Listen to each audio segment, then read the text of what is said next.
अस्सलामु अलैकुम वरहमतुल्लाहि वबरकातुहू। टल ना सकते थे अगर जंग में अड़ जाते थे, टल ना सकते थे अगर जंग में अड़ जाते थे, पाँव शेरों के भी मैदान से उखड़ जाते थे। यह हमारे उलमाए किराम की कुर्बानियाँ हैं जो जंग आज़ादी में दी गई हैं। तो 2 एपिसोड में बना चुका हूँ और उसमें टीपू सुल्तान तक की जो जंगें हैं वो मैं आपको बता चुका हूँ। तो सन 1799 में जब टीपू सुल्तान को शहीद कर दिया गया और उनके साथ में बहुत सारे वज़रा को, बहुत सारे लोगों को उस वक्त शहीद किया गया, तो उसके बाद में अंग्रेज़ ने, जो उन अंग्रेज़ों का लीडर था, उसने टीपू सुल्तान की लाश पर खड़े होकर एक नारा दिया था कि आज से हिंदुस्तान हमारा है। टीपू सुल्तान के शहीद होने के बाद में ये नारा दिया गया था, क्योंकि उनको पता था कि एक शेर को हम ख़त्म कर चुके हैं, शहीद कर चुके हैं, तो अब कोई ऐसा बहादुर नहीं है जिससे मुकाबला किया जा सके। तो उन्होंने टीपू सुल्तान की लाश पर खड़े होकर के ये नारा दिया था कि आज से हिंदुस्तान हमारा है। उसके बाद में किस तरह से आज मैं पूरी डिटेल इंशाअल्लाह बताऊंगा। सन 1799 से लेकर के और 1947 तक किस तरह से उलमाए किराम ने कुर्बानियाँ दी, किस तरह से मुल्क के लोगों ने कुर्बानियाँ दी और किस तरह से फिर हमारा मुल्क आज़ाद हुआ और किस तरह से अंग्रेज़ों को यहाँ से निकाला गया। ये सारी तफसील आज इंशाअल्लाह मैं इस पूरे वीडियो के अंदर बनाऊँगा। आप जो है पूरे वीडियो को देखें ताकि पूरी तफसील आपको मालूम हो सके। तो उसके बाद में सन 1800 का दौर शुरू होता है, सन 1800 ईस्वी। उससे पहले एक तहरीक चली थी जिसके बानी शाह वलीउल्लाह रहमतुल्लाह अलैह थे। शाह वलीउल्लाह मुहद्दिस दहलवी रहमतुल्लाह अलैह उसके बानी थे। उन्होंने 1757 के अंदर एक तहरीक चलाई थी और उस तहरीक के अंदर चुपके जो है अंग्रेज़ों को निकालने की कोशिशें की जा रही थी। चुपके अंग्रेज़ों के ख़िलाफ़ जो है साजिशें रची जाती थी, अंग्रेज़ों के ख़िलाफ़ उनको निकालने की कोशिशें की जा रही थी। तो उस तहरीक को हज़रत मौलाना शाह वलीउल्लाह मुहद्दिस दहलवी रहमतुल्लाह अलैह ने आगे बढ़ाया। उसके बाद में जब उनका इंतकाल हो गया, 1762 में उनका इंतकाल हुआ। उसके बाद में उनके जो बेटे हैं शाह अब्दुल अज़ीज़ मुहद्दिस दहलवी रहमतुल्लाह अलैह, उन्होंने उस तहरीक को आगे बढ़ाया और वो तहरीक आगे बढ़ती रही यहाँ तक कि 1803 में शाह अब्दुल अज़ीज़ मुहद्दिस दहलवी रहमतुल्लाह अलैह ने एक फ़तवा जारी किया कि अंग्रेज़ों के ख़िलाफ़ जिहाद करना हलाल है और अंग्रेज़ों को मारना हलाल है। ये जब फतवा दिया गया तो उसके बाद में लोग जो है, लोगों के दिलों में यह बात बैठ गई कि अंग्रेज़ों की जमात के अंदर, अंग्रेज़ों की फ़ौज के अंदर शामिल होना ये हराम है और अंग्रेज़ों से जंग करना हलाल कर दिया गया है। जिहाद का फतवा उस वक्त दिया गया था और बाद में जाकर के शाह अब्दुल अज़ीज़ मुहद्दिस दहलवी रहमतुल्लाह अलैह के लिए यही फतवा जो है गिरफ़्तारी का सबब बना। यही फतवा जो है शहीद होने का भी सबब बना। 1824 के अंदर शाह अब्दुल अज़ीज़ मुहद्दिस दहलवी रहमतुल्लाह अलैह का इंतकाल हुआ, क्योंकि अंग्रेज़ उनके सख्त ख़िलाफ़ थे। टीपू सुल्तान को उन्होंने पहले शहीद कर दिया था, उसके बाद में शाह वलीउल्लाह का दौर आया, उसके बाद में शाह अब्दुल अज़ीज़, इनको भी 1824 में शहीद कर दिया गया। उसके बाद में हिंदुस्तान को दारुल हरब घोषित कर दिया गया कि हिंदुस्तान दारुल हरब है और उसमें सैयद अहमद शहीद बरेलवी रहमतुल्लाह अलैह को इस लिबरेशन मूवमेंट का लीडर मुकर्रर किया गया, इनको इस क़यादत दी गई। यह 1831 की बात है। इसको शाह अब्दुल अज़ीज़ मुहद्दिस दहलवी रहमतुल्लाह अलैह ने ही शुरू किया था 1831 में और इसकी क़यादत जो है सैयद अहमद शहीद बरेलवी रहमतुल्लाह अलैह को सौंपी गई थी।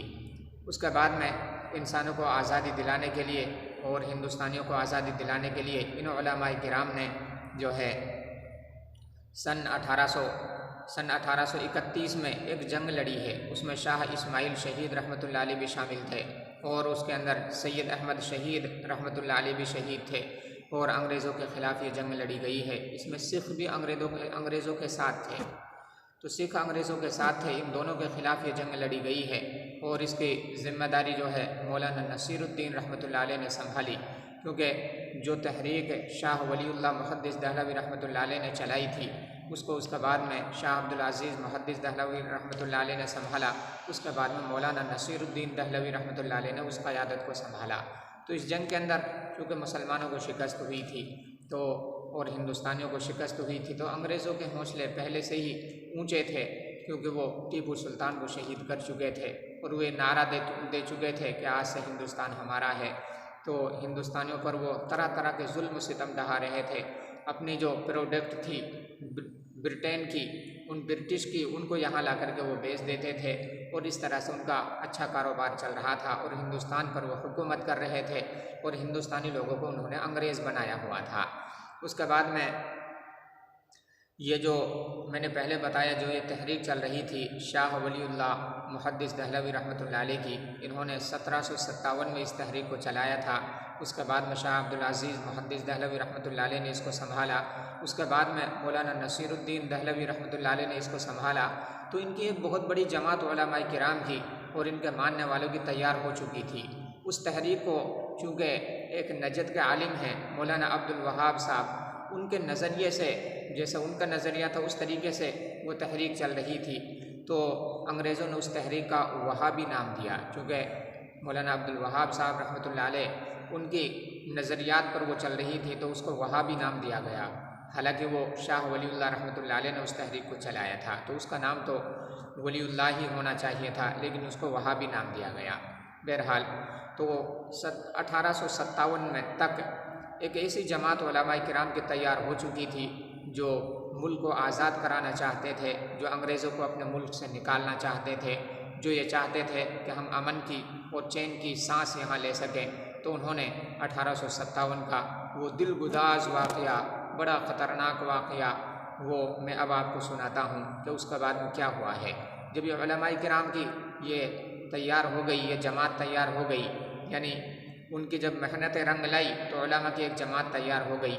इस जमात में मौलाना अहमदुल्लाह मदरासी, मौलाना रहमतुल्लाह कैरानवी रहमतुल्लाह अलैह, मौलाना फजल हक खैराबादी रहमतुल्लाह अलैह, मौलाना सरफराज रहमतुल्लाह अलैह, हाजी इमदादुल्लाह मुहाजिर मक्की रहमतुल्लाह अलैह, मौलाना रशीद अहमद गंगोही रहमतुल्लाह अलैह और मौलाना कासिम नानोतवी रहमतुल्लाह अलैह, हाफिज़ जामिन शहीद रहमतुल्लाह अलैह और मौलाना मुनीर नानोतवी रहमतुल्लाह अलैह, इनका नाम काबिल ज़िक्र है क्योंकि ये बड़े बड़े उलमा उस वक्त के थे।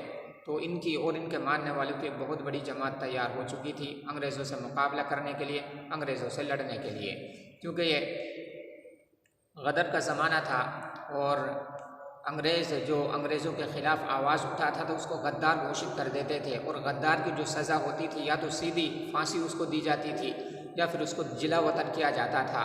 जिला वतन इस तरह से किया जाता था कि उसको मुल्क से बाहर अंडमान, वहाँ एक जेल खाना है जिसको काला पानी भी कहा जाता है, उसके अंदर कैद कर दिया जाता था। तो या तो जिला वतन किया जाता था या उसको सीधे फांसी पर लटका दिया जाता था। ये जो अंग्रेज़ों के ख़िलाफ़ आवाज़ बुलंद करता था, अंग्रेज़ों के ख़िलाफ़ आवाज़ उठाता था, उसकी ये सज़ा मुकर्रर थी। तो उलमाए किराम की ये जमात तैयार हो गई। उसके बाद में हज़रत मौलाना मुनीर नानोतवी रहमतुल्लाह अलैह या उसके बाद में हज़रत मौलाना फजल हक खैराबादी रहमतुल्लाह अलैह, इन्होंने एक फ़तवा दिया और उस फतवे के अंदर जो दिल्ली के उलमा थे उनसे दस्तखत कराए गए। तो चूँकि अंग्रेज़ों के ख़िलाफ़ वो फतवा था और उस पर सारे उलमा के दस्तखत थे, तो अंग्रेज़ों को ये बहुत ज़्यादा चिढ़ लग गई। दूसरी बात ये थी कि अंग्रेज़ इस वजह से भी चिढ़े हुए थे क्योंकि मुल्क की आज़ादी में कोई दूसरा आदमी ज़्यादा हिस्सा नहीं ले रहा था। उसकी वजह यह थी तो चूँकि गद्दार घोषित कर देते थे और फिर उसको सीधा फांसी पर चढ़ा दिया जाता था। लेकिन जिस तरह से ये उलमाए किराम की ये तहरीक चल रही थी, उलमाए किराम जो है छुप कर के वो तहरीक चला रहे थे और इनके ख़िलाफ़ वो तहरीक चल रही थी, तो इसलिए इनको ज़्यादा नफ़रत जो थी वो उलमा से और मदारिस से थी। इसलिए इन्होंने सोचा कि सबसे पहले इन उलमा को और इन मदारिस को ख़त्म किया जाए क्योंकि यही हमारे ख़िलाफ़ आवाज़ उठाने वाले हैं और अगर इनको ख़त्म कर दिया गया तो फिर ये सारे के सारे लोग जो है ग़ुलामी ही पसंद करेंगे। जिस तरह से ग़ुलाम है, चूँकि कोई आवाज़ उठाने के लिए तैयार नहीं है तो फिर हमारा काम आसान हो जाएगा। इसलिए अंग्रेज़ों ने उलमा के ख़िलाफ़ और मदारिस के ख़िलाफ़ चालें चलना शुरू की हैं और मदारिस को बहुत बड़ी तादाद में तबाह किया गया। उलमाए किराम के बहुत बड़ी जमात को 1857 के अंदर शहीद किया गया। वो हम बार बार सुनते हैं कि उलमा की लाशें जो है सूअर की चर्बियों में और सूअर की खालों में वो पेड़ों से और दरख्तों से लटकी हुई मिलती थी। तो उलमा के साथ में बहुत बुरा बर्ताव उस वक्त किया गया और मदारिस को ख़त्म कर दिया गया। तो इस तरह से 1857 का दिलगुदाज वाक़या है। आगे क्या हुआ कि जब उन्होंने ये फतवा दिया, मौलाना फजल हक खैराबादी ने अंग्रेज़ों के ख़िलाफ़ फतवा दे दिया, दिल्ली उलमाए दिल्ली के उस पर दस्तखत हो गए। बाद में यही मौलाना फजल हक खैराबादी की गिरफ़्तारी का सबब बना। और अंग्रेज़ लिखता है कि मौलाना फजल हक खैराबादी से बढ़कर और कोई, इससे बड़ा कोई दुश्मन हमारा नहीं है। अंग्रेज़ों का सबसे बड़ा दुश्मन उस वक्त का ये था कि शुमाल में हमारा जो सबसे बड़ा दुश्मन है वो मौलाना फजल हक खैराबादी है, क्योंकि उन्होंने फतवा दिया था और उस फतवे पर सारे लोग चल रहे थे, उस पर अमल कर रहे थे। उसके बाद में ये वक्त आता है 1865 का।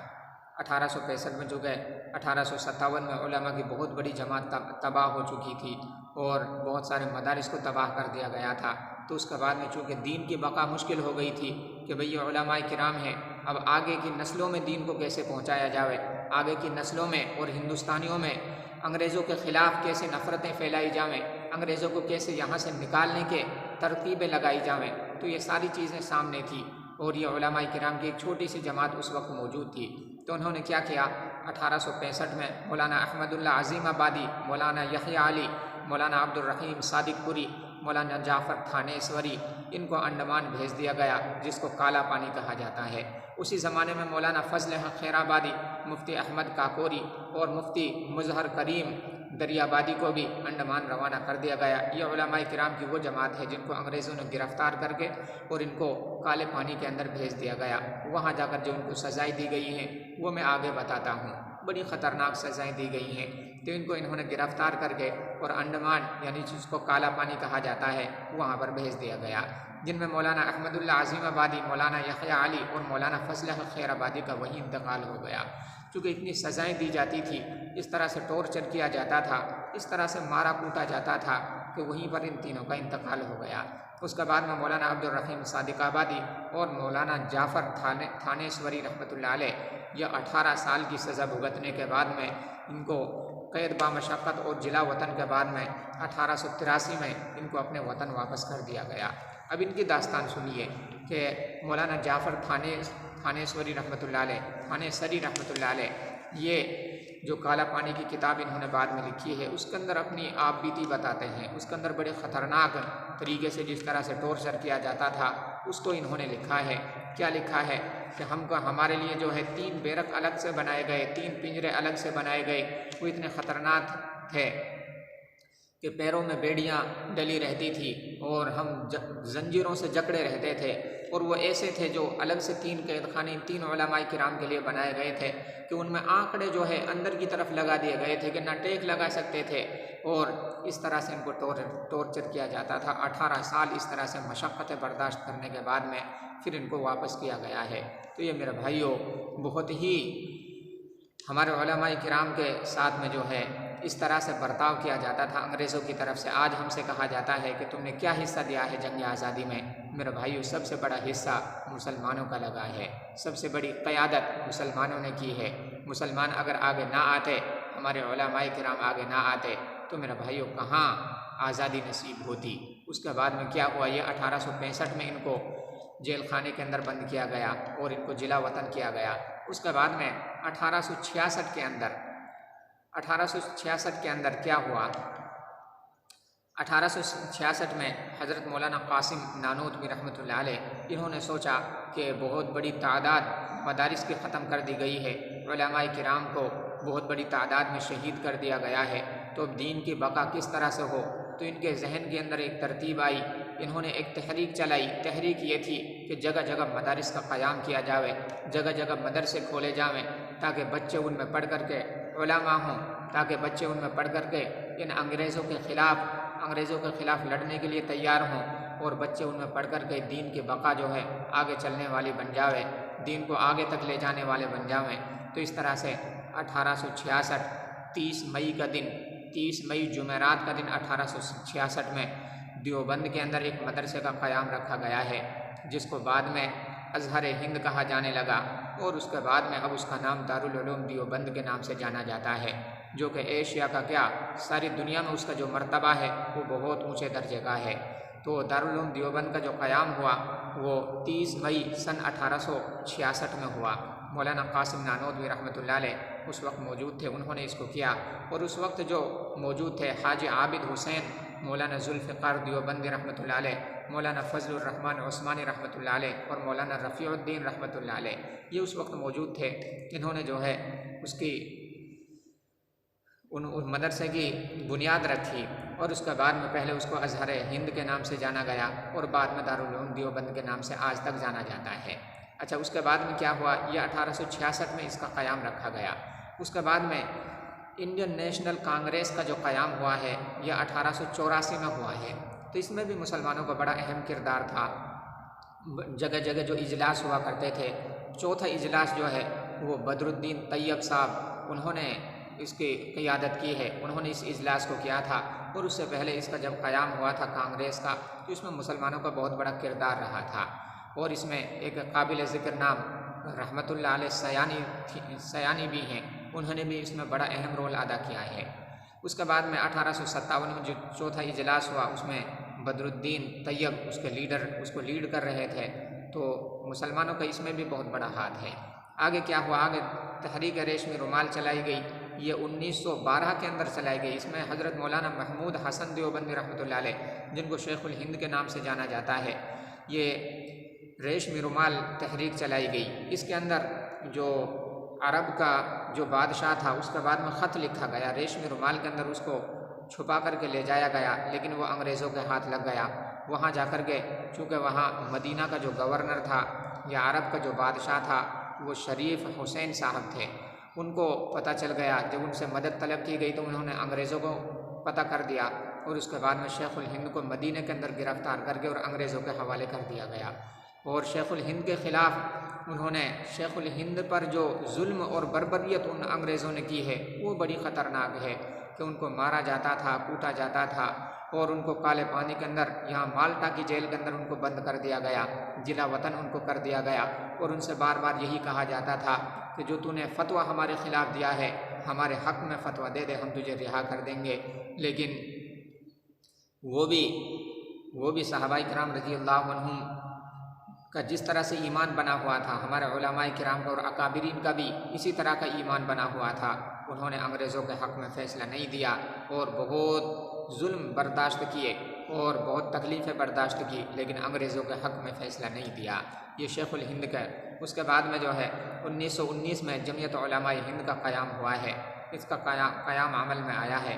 इसमें बड़े बड़े उलमाए किराम हैं, हज़रत मौलाना कासिम नानोतवी, हज़रत मौलाना रशीद अहमद गंगोही, हज़रत मौलाना सनाउल्लाह अमृतसरी, हज़रत मौलाना किफ़ायतुल्लाह, हज़रत मौलाना इमदादुल्लाह मुहाजिर मक्की। तो बड़े बड़े उलमाए किराम इसके अंदर मौजूद थे कि जमियत उलमाए हिंद का उस वक्त क़याम हुआ है कि उलमा को किस तरह से बाकी रखा जाए और किस तरह से इस हिंदुस्तान के निज़ाम को चलाया जाए। चूँकि 1857 में जीते तो अंग्रेज़ थे, लेकिन उनके दिल के अंदर एक दहशत बैठ गई थी कि अब हिंदुस्तानी जाग चुका है, अब हिंदुस्तानी के दिल में हमारी नफ़रतें बढ़ चुकी हैं, अब ये हमें रहने नहीं देंगे। तो उसके बाद धीरे धीरे उनका तसल्लुत जो है कम होता चला गया और यहाँ तक कि उसके बाद में 1919 में ही एक जलियांवाला बाग जो मशहूर वाक़या है वो पेश आया है कि उस बाग के अंदर कितने सारे लोगों को इन अंग्रेज़ों ने शहीद किया था, गोलियों से भून दिया गया था। आज भी वो जलियांवाला बाग अमृतसर के अंदर मौजूद है। 1919 में ही तहरीक खिलाफत वजूद में आई। तहरीक खिलाफत क्या है? इसके अंदर यह है कि हिंदू और मुसलमान सारे के सारे मुत्तफ़िक होकर के जंग लड़ेंगे। महात्मा गांधी जी और मौलाना अबुल कलाम आज़ाद इन्होंने ये तहरीक चलाई कि हिंदू और मुसलमान सारे मिल जाएंगे तो फिर अंग्रेज़ों के परखच्चे उड़ जाएंगे, अंग्रेज़ों के दिल उखड़ जाएंगे। तो इन्होंने मुत्तफ़िक होकर के फिर आगे जंगें लड़ी हैं। तो इस तरह से जो है अंग्रेज़ों के फिर हौसले जो थे वो पस्त होते चले गए, अंग्रेज़ों के हौसले कम होते चले गए। इसी तरह से 1920 में चीज़ों की बगावत, इसके अंदर भी यही बात थी कि गांधी जी और मौलाना अबुल कलाम आज़ाद इन्होंने ये तहरीक इसके अंदर चलाई है कि अंग्रेज़ों की जितनी भी चीज़ें हैं, जितनी भी प्रोडक्ट हैं, इनकी जो है इनकी मजम्मत की जावे और इनको छोड़ा जावे, इनसे बाईकाट कर दिया जावे। जब इनसे बाईकाट कर दिया जाएगा तो फिर ये और ज़्यादा कमज़ोर हो जाएंगे। तो ये जो तरतीब चलाई गई थी ये बड़ी कारगर साबित हुई, क्योंकि उनकी चीज़ों का बाईकाट कर दिया गया, हिंदुस्तानी लोग उनकी चीज़ों को ख़रीदते नहीं थे, तो फिर वो मुश्किल में फंस गए, उनके कारोबार ठप होने शुरू हो गए। तो इस तरह से जो है ये जंगें लड़ी गई हैं और फिर आगे जा कर के धीरे धीरे जब उनके हौसले पस्त होना शुरू हो गए, उधर मुसलमान और हिंदुस्तानी भी जाग चुके थे। चूँकि दोनों कौमें हिंदू और मुसलमान मुत्तफ़िक हो चुके थे, तो तो मेरे भाइयों उसके बाद में इस हिंदुस्तान को आज़ाद कराया है। आखिरकार 1947 के अंदर अंग्रेज़ों को यहाँ से भागना पड़ा और हिंदुस्तान को आज़ाद कर दिया गया। तो पता ये चला कि हिंदू और मुसलमान जब तक मुत्तफिक रहेगा मेरे भाइयों मुल्क का कोई कुछ नहीं बिगाड़ सकता, और अगर ये बट गया तो मेरे भाइयों फिर मुश्किलें खड़ी हो जाएंगी। इसलिए वो हिंदू और मुसलमान दोनों आपस में मुत्तफिक होकर के रहे। यही इस हिंदुस्तान की खूबसूरती है, यही इस हिंदुस्तान की ताकत है मेरे भाइयों। इसलिए दोनों को मजबूत रहना है, हिंदू को भी मजबूत रहना है, मुसलमान को भी मजबूत रहना है, और आपस में प्यार मोहब्बत से रहना है। ये मोहब्बत ही हिंदुस्तान की ताकत है। जब पड़ा वक्त गुलिस्तां पे खून हमने दिया, जब पड़ा वक्त गुलिस्तां पे तो खून हमने दिया, जब बहार आई तो कहते हैं तेरा काम नहीं। अल्लाह ताला हम सब को अमल की तौफीक अता फरमाए। मेरे भाइयों, ये मैंने हिंदुस्तान की आज़ादी के मुतालिक चंद बातें आप हजरात को बताई। आपके इल्म में पहले से भी होंगी लेकिन मैंने और उनको ताज़ा किया है।